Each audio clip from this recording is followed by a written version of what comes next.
جیسا کہ حدیث مبارکہ میں آتا ہے کہ حضور پاک صلی اللہ علیہ وسلم کے ارشاد کے مطابق رجب اللہ کا مہینہ ہے، شعبان میرا مہینہ ہے، اور رمضان مبارک میری امت کا مہینہ ہے۔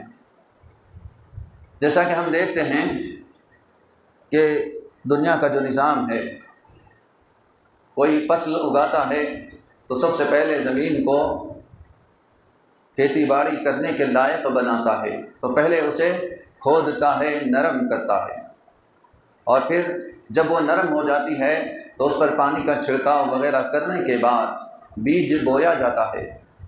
پھر بیج بونے کے بعد میں پانی دیا جاتا ہے اور اس کی دیکھ بھال کی جاتی ہے، لگاتار اسے سینچا جاتا ہے، پانی ڈالا جاتا ہے۔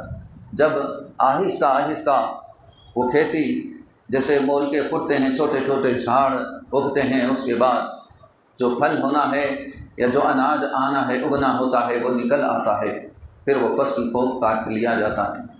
اس طرح وہ فصل تیار ہوتی ہے۔ تو رجب کا مہینہ وہ مہینہ ہے جس میں کھیتی میں جیسے زمین کو نرم کیا جاتا ہے، اس طرح نرم کرنا ہے۔ شعبان کا مہینہ اس کے اندر بیج بونے کا مہینہ ہے، اور رمضان کا مہینہ کھیت کاٹنے کا مہینہ ہے۔ جیسا کہ رمضان مبارک کے اندر ایک نیکی کا ثواب اللہ تبارک و تعالیٰ 70 گنا عطا فرماتا۔ تو ہم جیسے کھیتی میں ایک بیج ڈالتے ہیں تو وہ بیج سے جب جھاڑ اگتا ہے تو اس سے وہ پھل نکلتے ہیں۔ بیج تو ایک تھا پھل کا، لیکن اس ایک بیج سے جب درخت بنتا ہے تو اس سے جو پھل نکلتے ہیں وہ کئی تعداد میں ہوتے ہیں، کہیں 100 کی تعداد، کہیں 200، کہیں ہزاروں کی تعداد میں بھی پھل نکل آتے ہیں۔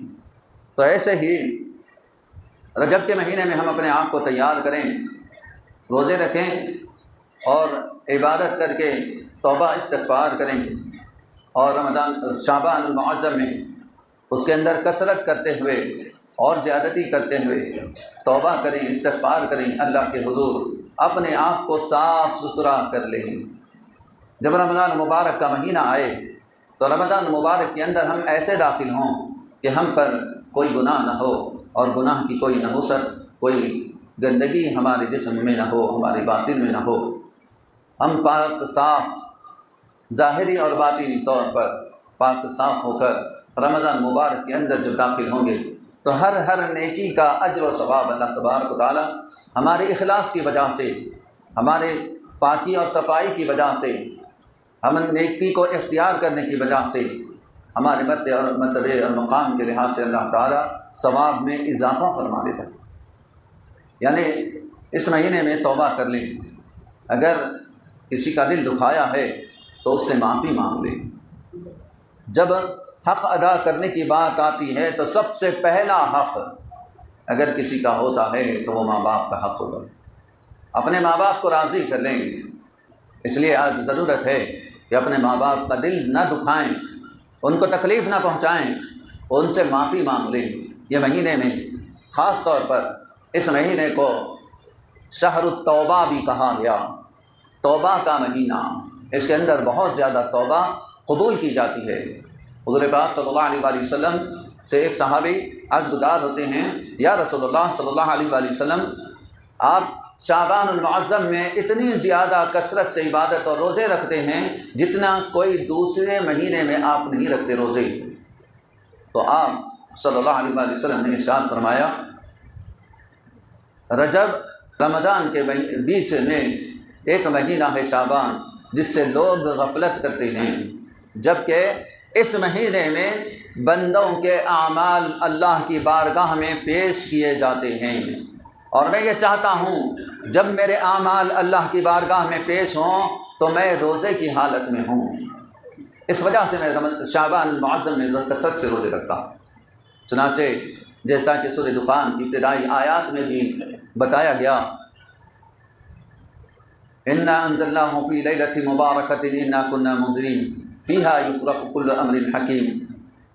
لیلۃ مبارکہ کا لفظ آتا ہے کہ مبارک رات، شعبان کی 15ویں شب کو مبارک رات کہا گیا، اور بتایا گیا کہ اس رات اللہ تبارک و تعالیٰ اس شعبان سے آئندہ شعبان تک کے لوگوں کے معاملات کا فیصلہ فرماتا ہے کہ کس کو کتنی رزق ملنی ہے، کتنی روزی ملنی ہے، کس کو موت آنی ہے، کس کے یہاں لڑکا ہوگا، کون ختم ہوگا۔ اس طرح کے اہم فیصلے ایک شعبان سے دوسرے شعبان تک جو ہونے والے ہوتے ہیں وہ سب اللہ تبارک و تعالیٰ اس رات میں فیصلہ فرما دیا کرتے ہیں۔ اس وجہ سے اس رات کی بڑی اہمیت ہے اور اس مہینے سے اس کا تعلق ہے۔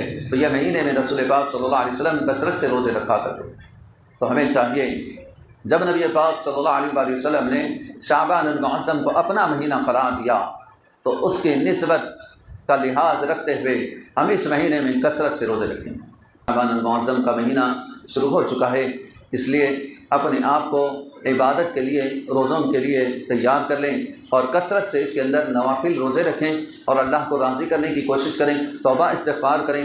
جس سے بھی آپ نے کوئی ایسا سلوک کیا ہو جس کی وجہ سے ان کے دل کو تکلیف پہنچی ہو تو ان سے معافی مانگ لے اور اپنے آپ کو اللہ کی بارگاہ میں صاف ستھرا کر کے، اپنے دل کو، اپنے آپ کو گناہوں سے پاک کر کے اللہ کی بارگاہ میں توبہ استغفار کریں اور آنے والے مہینے رمضان مبارک کے لیے اپنے آپ کو تیار کریں، کیونکہ اس مہینے میں کثرت سے اللہ تبارک و تعالیٰ کے انوار برکتوں کا نزول ہوتا ہے، رحمتوں کا نزول ہوتا ہے، مغفرتوں کی بارش ہوتی ہے۔ تو اس کو حاصل کرنا ہے تو اپنے آپ کو صاف کر لے۔ جیسا کہ ہم اگر پانی بھرنا ہوتا ہے تو اپنے برتن کو پہلے صاف دھو لیتے ہیں۔